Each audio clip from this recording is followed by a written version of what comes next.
Assalamualaikum warahmatullahi wabarakatuh. Bismillahirrahmanirrahim. Alhamdulillahirabbil alamin. Wa bihi nasta'in wa ala umuri dunya waddin wa ala alihi wa sahbihi ajmain. Amma ba'du. Izin memperkenalkan diri, nama Mirfan Andika, NPM 2021020123, kelas G Hukum Tata Negara UIN Raden Intan Lampung. Baiklah, izinkan saya di sini untuk menjelaskan beberapa materi tentang fikih ibadah.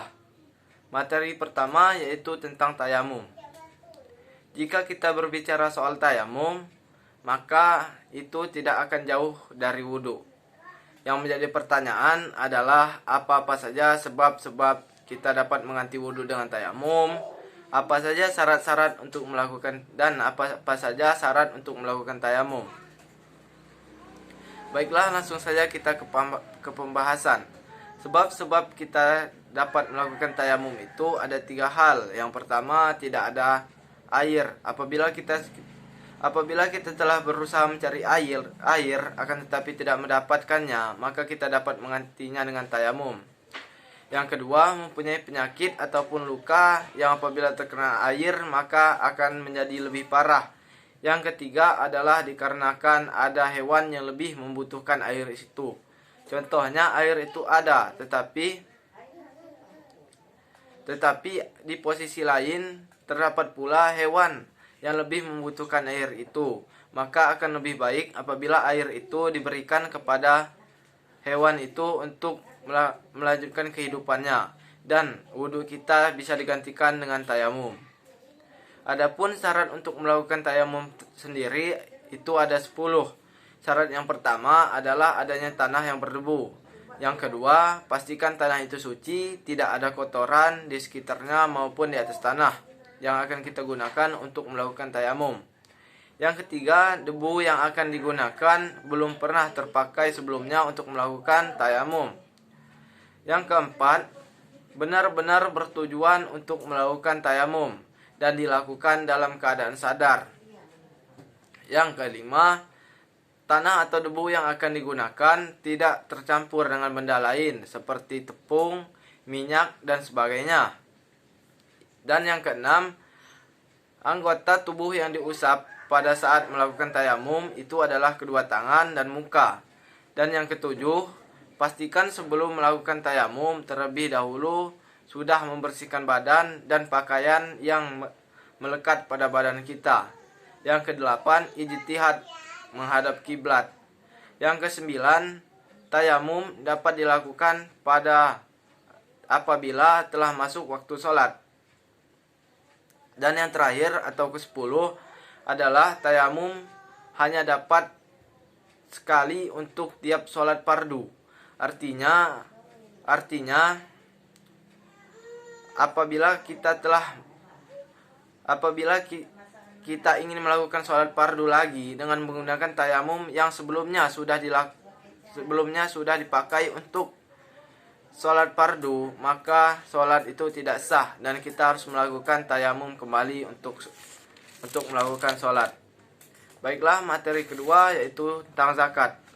Allah berfirman, ya ayyuhallazina amanu anfiqu min thayyibati ma kasabtum wa mimma aghrajna lakum minal ardi fala tayammamu rabisa minhu tanfiquna walastum bi'aghihi illa nahmidu fihi wa'lamu annallaha aniyyun hamid.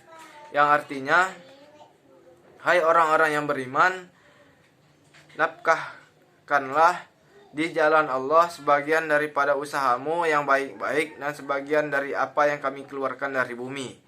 Dan janganlah kamu memilih yang lebih buruk untuk dinafkahkan kepadanya, padahal kamu sendiri tidak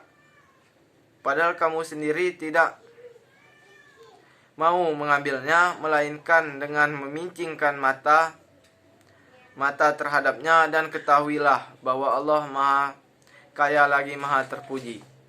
Dari ayat ataupun firman Allah di atas dijelaskan bahwa kita wajib mengeluarkan zakat daripada apa yang kita peroleh dari usaha-usaha kita.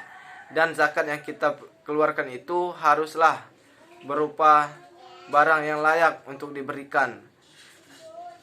Adapun zakat itu sendiri terdapat dua macam, yaitu zakat fitrah dan zakat mal. Orang-orang yang berhak menerima zakat itu sendiri ada 8 golongan. Golongan pertama adalah fakir. Fakir sendiri adalah orang yang memiliki harta namun sangat sedikit. Orang-orang ini tidak memiliki penghasilan sehingga susah untuk membutuhi kebutuhannya sehari-hari.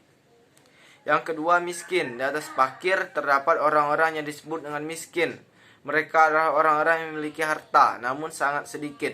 Yang ketiga adalah amil.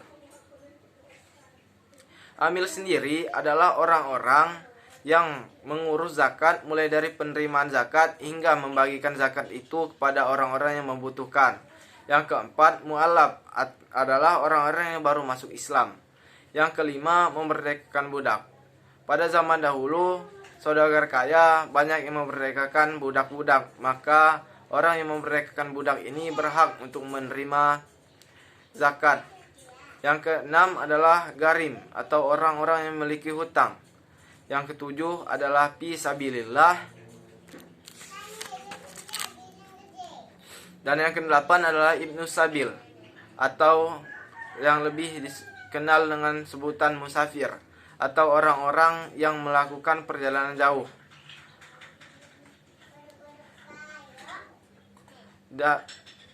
Dalam ibnu sabil ini termasuk juga contohnya para perantau ataupun siswa yang belajar di luar daerah, termasuk contoh dari ibnu sabil.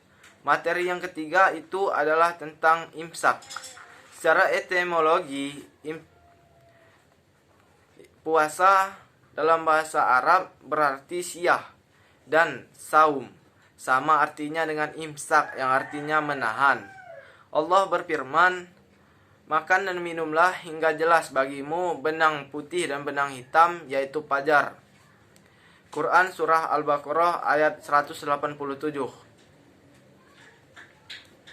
Pada sabda Rasulullah ini, Allah menjelaskan bahwa imsak itu dimulai daripada terbitnya fajar, dan itu merupakan tanda dimulainya puasa. Dan sabda Rasulullah, makan dan minumlah kalian sampai Ummu Maktum azan, karena dia tak akan azan kecuali setelah fajar sadik. Hadis riwayat Bukhari. Dari penjelasan di atas, kita dapat memahami bahwa persamaan dan perbedaan puasa dan imsak itu adalah, yang pertama, puasa adalah imsak ataupun menahan. Jadi puasa dan imsak itu sama artinya, yaitu menahan. Dan yang kedua, puasa memiliki waktu, yakni sejak terbitnya fajar hingga terbenamnya matahari. Ketiga, aktivitas menahan minum, makan, hawa nafsu, dan dimulai dari terbit fajar sampai terbenamnya matahari. Yang keempat, imsak merupakan tanda atau awal atau dimulainya puasa. Baiklah, mungkin hanya itu yang dapat saya jelaskan tentang penjelasan beberapa materi tentang fikih ibadah. Kurang lebihnya saya mohon maaf apabila ada salah dalam pengucapan kata. Saya akhiri, wassalamualaikum warahmatullahi wabarakatuh.